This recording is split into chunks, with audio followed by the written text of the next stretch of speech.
I have over 50 books on my TBR, so here are all the ones that I want to read before the end of 2024. We are going to rapid fire through these because I think I have almost 30 books to tell you about today, which I'm very excited to talk about them all, but we'll be here forever if we go in depth about all of these books. So I'm going to try and do quick summaries of all of these, and hopefully you'll find some books you want to read, and I will hold myself accountable to finishing these books because I have too many. There's too many. I can't even pick up the stack of books I have next to me right now. Let's get into it. We're going to start with books that I own and want to read, and then we're going to go into books that I am anticipating for the rest of the year that are not out yet. First book on my stack here is Circe by Madeline Miller. This is a Greek mythology. It is about the goddess Circe.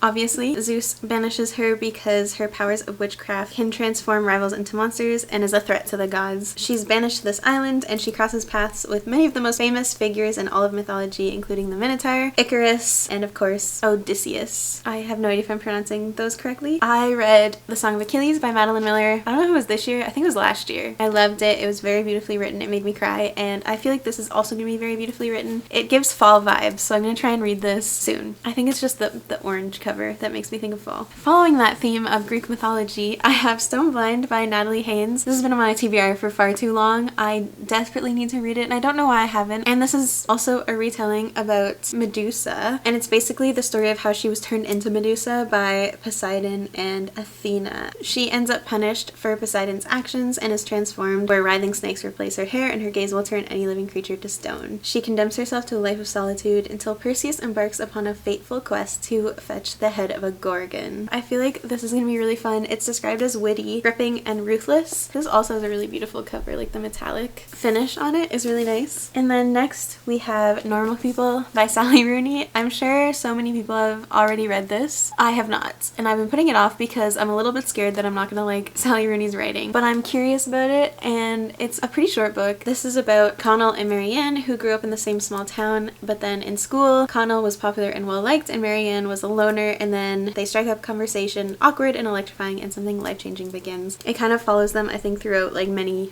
years of their lives. Next up, Once Upon a Broken Heart by Stephanie Garber. I've also had this for a long time, and I've talked about this before. I read Caraval first because it is kind of a prequel series to this, and then I didn't really like Caraval, so then I've been scared to read Once Upon a Broken Heart. But I'm gonna do it. I think I'm gonna like it more because in Caraval, Jax, who is like the main love interest, the Prince of Hearts, in this is introduced in the second book of Caraval, and I liked him. He's like the only character I was interested in. That gives me some hope for this book, but it is about Evangeline, who has always believed in true love and happy endings, and then she learns that the love of her life is going to marry someone else, so she strikes a deal with the Prince of Hearts to try and stop this wedding, but then bargaining with the Prince of Hearts is a dangerous game. I own all 3 books in the series. I have to read it. Next up, A Touch of Darkness by Scarlett St. Clair. This is a Hades and Persephone retelling. Apparently I have a theme of Greek mythology, but this one is like a spicy dark romance, basically. Bit of a different pace from Circe and Stone Blind. This is about Persephone, who encounters Hades and then finds herself in a contract with the god of the dead, where she must create life in the underworld or lose her freedom forever. I think this is now like a 5-book series. Next, I have The Dead Romantics by Ashley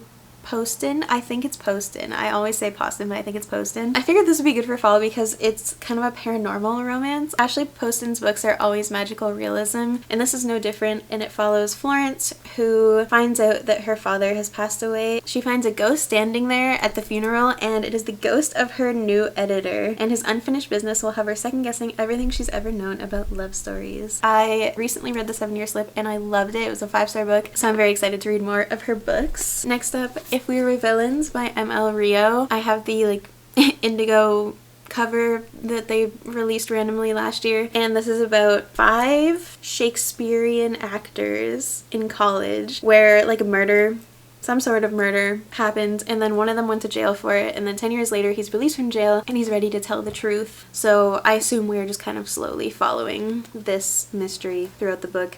And again, this is very dark academia, perfect for fall time. Keeping with the thriller theme, I have Wrong Place, Wrong Time by Gillian McAllister. This book, I believe, is a time loop book, actually. It's written in second person on the back, which is throwing me off. But it is about this woman who sees her teenage son kill someone, and then she falls asleep and then wakes up the next day, and it's like the the same day. It's yesterday. And then she wakes up the next day and then it's the day before that. So she's like going back in time, if that makes sense. I feel like this will be a really good fall read. Also, the font is huge in this book, so I feel like it'll be pretty fast. And I'm excited to read something by this author because I feel like she's written a lot of popular thrillers. Next, I have Anxious People by Fredrik Backman. This is the UK cover. I got it while I was in London earlier this year. I have been wanting to read this for a really long time. It's basically about a bank robber that takes a bunch of people hostage on New Year's Eve, and it follows a bunch of different characters in this hostage situation. It's supposed to be funny and compassionate, and it says it will restore your faith in humanity. I always love a book that makes me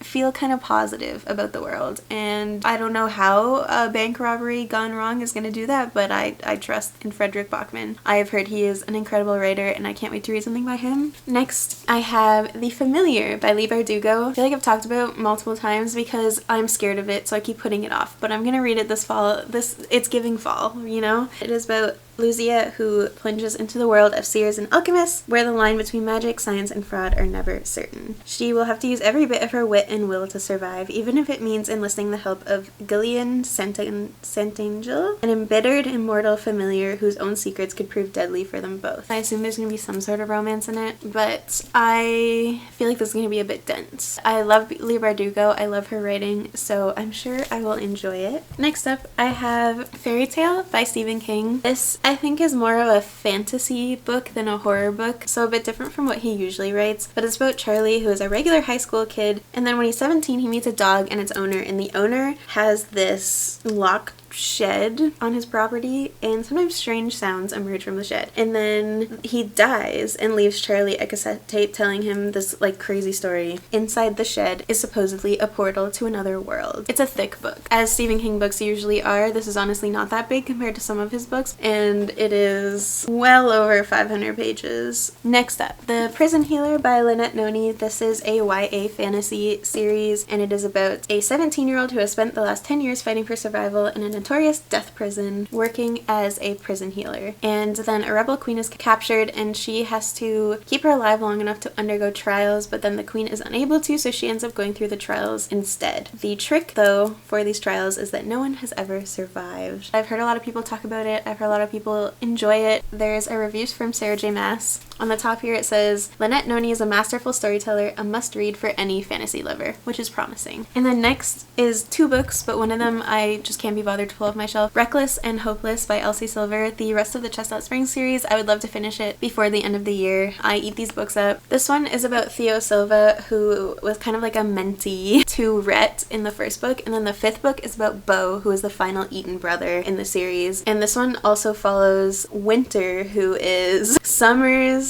sister, who is the love interest in the first book. It's very confusing. They're interconnected. Cowboy romance, small town romance. I'm sure you've heard so much about the series. They're so bingeable. I love Elsie Silver. This isn't really like fall vibes. I just want to finish the series this year. And then we have Throne of the Fallen by Carrie Maniscalco. I don't know why I haven't read it yet, honestly. It is a spin-off series from Kingdom of the Wicked, which follows the 7 princes of hell, who are modeled after the 7 deadly sins, and this one follows Envy. He enters a bargain with Camilla, who he has to embark on a perilous journey through the underworld with, and then they have to avoid falling in love with each other, and I'm sure they end up falling in love with each other. Most of these are like enemies to lovers. It's a very classic fantasy romance book. And then the rest of the books that I want to read are books that I do not own physically. I want to read The House on the Cerulean Sea by TJ Klune. I have this on my Kindle, and I started it like months ago, maybe even last year, and it just like I wasn't in the mood for it, so I didn't end up finishing it, but I really think I'm gonna like it if I like commit to it. And it's about a magical island that has 6 dangerous children inside who all have like these magical powers. Linus, who works for the department in charge of magical youth, goes to like oversee how this school for dangerous children is going. He meets the caretaker, who is charming and enigmatic. He must make a choice: destroy a home or watch the world burn. So I've heard it's a like cozy fantasy, very cute romance in the book, lots of really lovable, funny characters, and I feel like it's perfect for fall. I also want to read One Dark Window by Rachel Gillig. I feel like I've heard so many people talk about this recently, and so many people say that they absolutely loved this duology. So this one is about Elsbeth, who summons a monster to keep her safe. He protects her, but nothing comes for free, especially magic. And when she meets a mysterious highwayman on the forest road, her life takes a drastic turn where she's thrust into a world of shadow and deception. She joins a dangerous quest to cure Blunder from the dark magic infecting it. And then the highwayman just so happens to be the king's nephew, captain of the most dangerous men in Blunder, and guilty of high treason. They have to work together. She's going through a lot. High stakes here.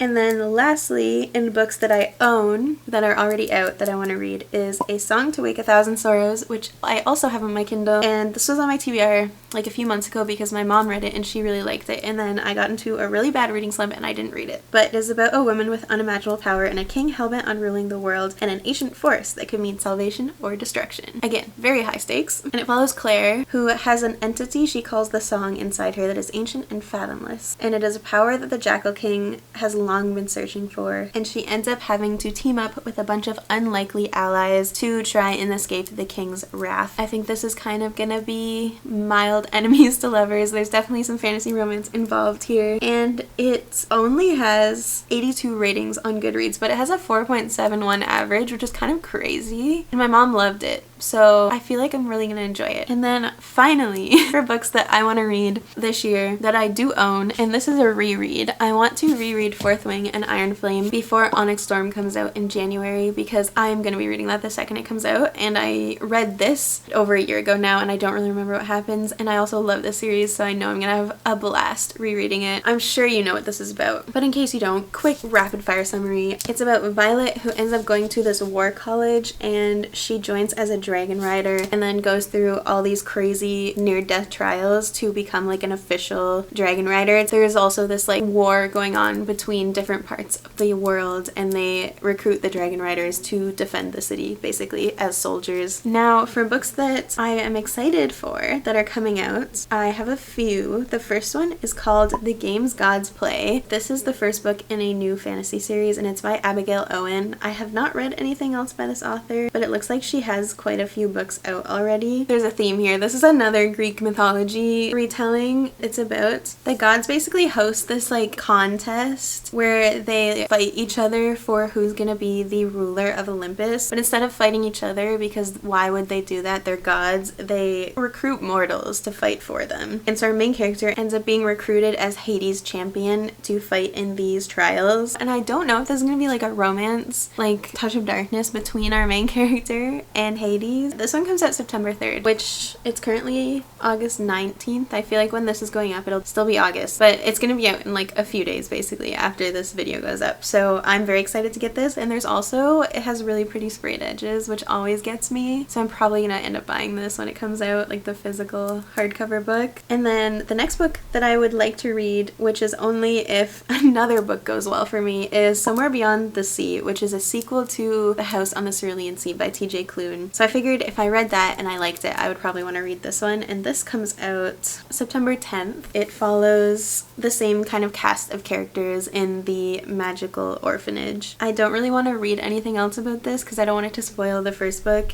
for me or for you if you haven't read it. Just so you know it's coming out, because I didn't know this was coming out until like today. The next book that I would like to read is The Night We Lost Him by Laura Dave, which comes out September 17th, and this is the same author as The Last Thing He Told Me, which I really enjoyed. I'm excited to read this, another thriller by her, and it's about estranged siblings who discover that their father has been keeping a secret for over 50 years, but then he dies, and then the authorities rule his death accidental, but Nora and her estranged brother have other ideas, so they kind of strike up an alliance to figure out what really happened to their father. And then next is An Academy of Liars. I think it's a YA fantasy kind of horror gothic book, and this one comes out September 17th, and this is by Alexis Henderson, who I've also never read anything by, but again it looks like she has quite a few books out already. And this is very dark academia coded. It's about a student who gets a mysterious phone call inviting her to take the entrance exam for Drayton College, a school of magic hidden in a secret pocket of Savannah. She has an innate gift for persuasion. After she passes her test, she begins to learn how to master her devastating and unsettling power. She becomes increasingly disturbed by what she learns, for it seems that the ultimate test is to embrace absolute power without succumbing to corruption. It's a magical school, and I will eat that up every single time. So I'm very interested to read this. And then next is Wrath of the Tribal Goddess by Rick Brick Riordan, which is the second book in the like sequel series of Percy Jackson, and it follows Percy, Annabeth, and Grover basically trying to get a letter from the gods